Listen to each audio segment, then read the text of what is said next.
Hi everyone, these are the notes, the 4.1 notes, part 2 for today. The day that I'm posting this is Wednesday, April 22nd.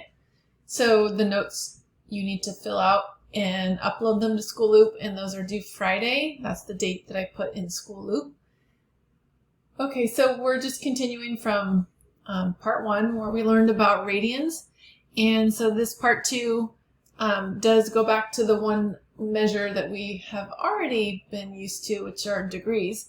So here's an image of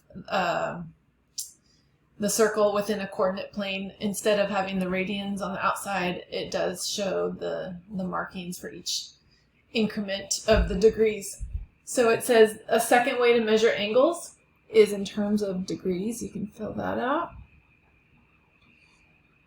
It says a measure of 1 degree is equivalent to a rotation of, so 1 degree is basically rotating it 1 out of the total 360 degrees in that circle. And then a complete revolution, it's 1/360th of a complete revolution about the vertex. Okay, so then we know that a full revolution would be a 360 degrees. And half of that revolution would be a 180. Just to throw it in there, I'll just do a quarter revolution, which would leave us with 90 degrees. Oops, I gotta move that up. Okay, so what we learned in the first part of the notes is that if we were doing marking the unit circle with radians, a complete revolution in radians would be 2 pi. So because the 2 pi radians corresponds to 1 complete revolution, then we can compare degrees and radians based off that ratio. So for every 2 pi, you have 360 degrees, 2 pi radians. All right, so I'm going to write that down here, but I think I'll start with the degrees. So for every 360 degrees, it's equivalent to the same thing as 2 pi, and then I'll just use like that for abbreviation for radians. Sorry, I know you can't see that. Okay, so this is one relationship, and if we wanted to think of it in terms of the half revolution, that means that 180 degrees, so that would be half of the 2 pi radians, so it would just represent pi radians. So these are congruent, these are equivalent forms. Okay, so for the next part, so if we know that 180 degrees represents pi radians, well, how do we figure out what 1 degree represents in radians? So, different color. So one way to think of that is, so if we want to convert this to like, well, what does 1 degree equal? You could just divide this by 360, because 360 over 360, that's going to be 1 degrees. And that means if we do it to one side, we have to do it to the other. Okay, so I have 2 pi over 360. But we are always going to want to simplify a fraction, if you can. So this would, if we divide both of those by 2, it would simplify to pi over 180. So 1 degree revolution is the same thing as pi over 180 radians. So, and if we kind of so I basically solved for what does 1 degree equal. It equals pi over 180 radians. Well, what if we want it the other way around? What is 1 radian equal to in degrees?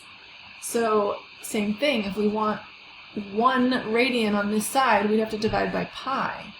Divide by pi. So that those would cancel out. So you'd be left with 1 radian on this side is the equivalent to 180 degrees divided by, or actually, sorry, it's no longer degrees because we're converting it to a radian. Just 180 over pi.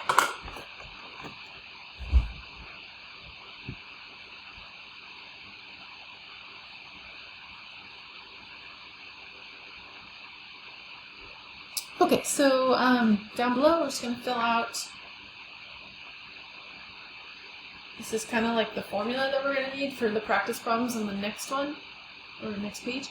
So it says to convert degrees to radians, you have to multiply the degrees by, so we're just going to kind of look at up here. So if we want degrees to equal radians, we multiply it by pi over 180. And that would convert whatever degree we have into a radian. So the reverse of that, if we want to convert the other way around, radians to degrees, then we need to multiply the radian by this one, the 180 over pi. So it's kind of like our formula. So I'm just going to make a little note. So for every pi radian, you have 180 degrees and vice versa. So we're kind of using that ratio here. For every pi radian, you have 180 degrees.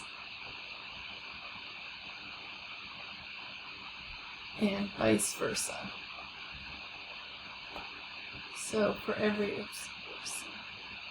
I don't like how I did that. And then, so for every 180 degrees, you have pi radians. So that's kind of the key takeaway from this first page.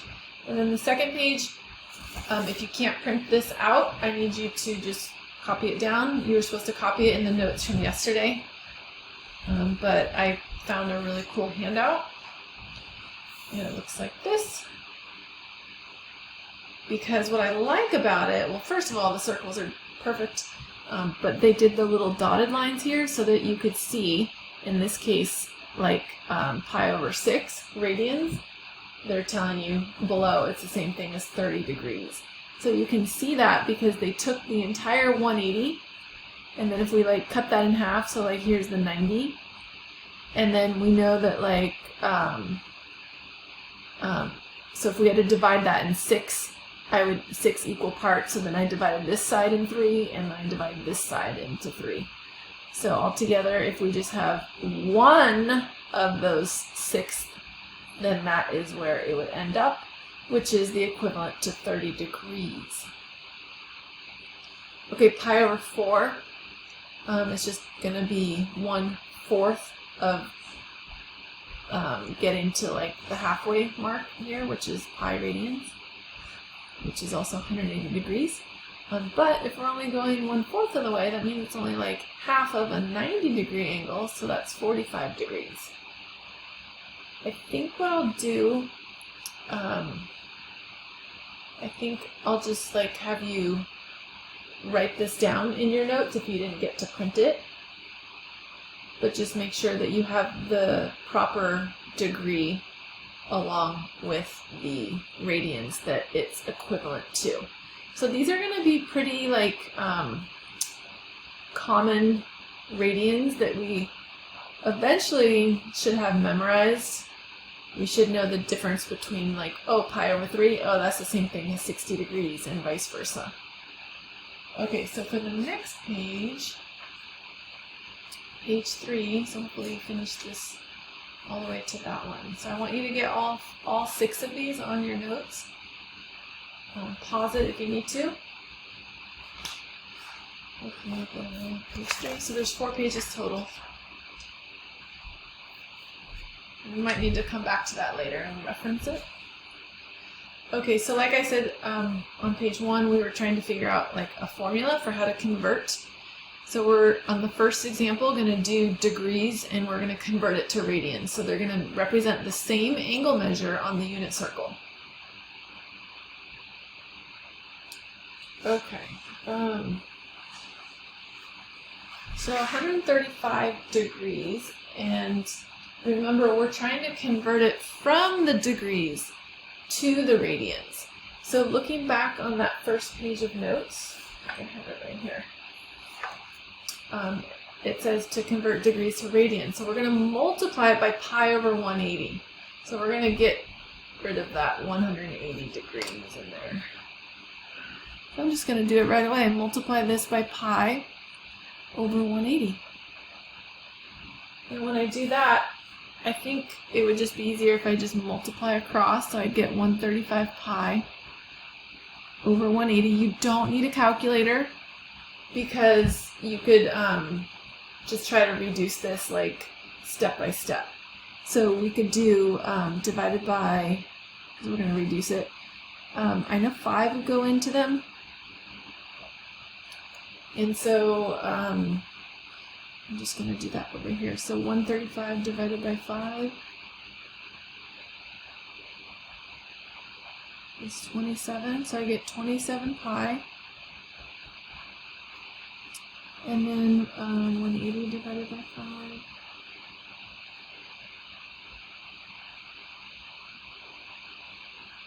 $36. Okay, so that's a little easier now because I can divide them by 9 to get 3 pi. 36 divided by 9 is 4. Okay, so what we just showed is that a 135 degree angle is going to represent the same angle as 3 pi over 4 radians. So different measurement, but same angle. Okay, then, so 540, that means it's going to go around the circle one time and then a little bit more. So where is that going to end up? Okay, so same thing. You multiply it by pi over 180. That's our conversion. So I can just write 540 pi over 180. I think 180 goes in evenly. I'm not too sure. What I do know is the zeros would cancel, and I know that 9 goes into both of them, so maybe I'll try that first.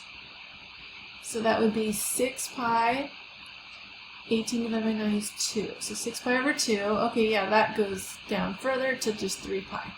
So, remember that a complete revolution in radians is 2 pi. So that would make sense because we're saying 3 pi, so it's going to be the 2 pi and then an extra pi, which means it's going to end up on the 180 degree mark on the circle. Okay, then let's try the other direction. So if we want to convert from radians to degrees, on the first page we showed the work that you just multiply it by basically the reciprocal, because we're going the opposite direction. So we're going to multiply by 180 over pi. So I'm going to take the pi over 6, and I'm going to go, I'll just rewrite it so it's like this, times 180 over pi. And so the whole idea is we're trying to get back to degrees, and most of our degrees, we don't want the pi in there. We want like a numerical degree. So those cancel out. That's what we wanted, so we can get it back into a degree format. So I have 180 divided by 6. Well, 18 divided by 6 is 3. And then just add on that 0. So it would be 30 degrees is the same as pi over 6. And I remember, when we were looking over here, that was one of our first models, pi over 6, same thing as 30. So we just kind of proved it. Okay, so 5 pi over 3, I'm going to multiply it by 180 over pi, cancel those, and I mean you could do 5 times 180, or I know that 3 would go in this 6 times, or 60, so then left over you have 5 times 60, and 5 times 6 is 30, so add a 0 to that, so it would be 300 degrees. So in other words, 5 pi over 3, it's just shy of 2 pi, like it's not quite 1 complete revolution, and that makes